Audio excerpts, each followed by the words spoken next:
Assalamualaikum dan salam sejahtera. Nama saya Nurhanis Kaisara dari SK Taman Tun Dr. Ismail 1. Hari ini saya ingin berkongsi tentang sebuah buku yang saya baca, iaitu Jasa Berhubung terbitan PTS. Salah satu kisah menarik dalam buku ini ialah Gagak Memberi Contoh. Saya memilih buku ini kerana saya suka membaca kisah-kisah haiwan disebut dalam Al-Quran.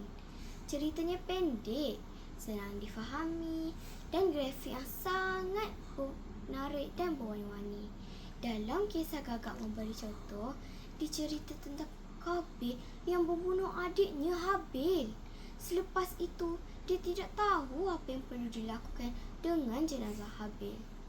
Allah mengutuskan seekor gagak untuk menunjukkan cara mengebumikan bangkai gagak yang lain. Daripada situlah Qabil belajar tentang pengebumian. Pengajaran yang saya dapat ialah kita boleh belajar daripada apa sahaja ciptaan Allah, walaupun daripada seekor burung. Kita juga diajar supaya tidak melakukan kesalahan, dan jika tersilap, kita perlu insaf dan bertaubat.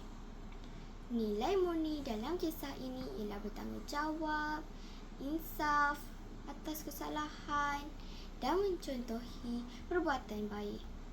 Saya syorkan rakan-rakan semua membaca buku ini kerana ia penuh dengan pengajaran dan sangat seronok untuk dibaca.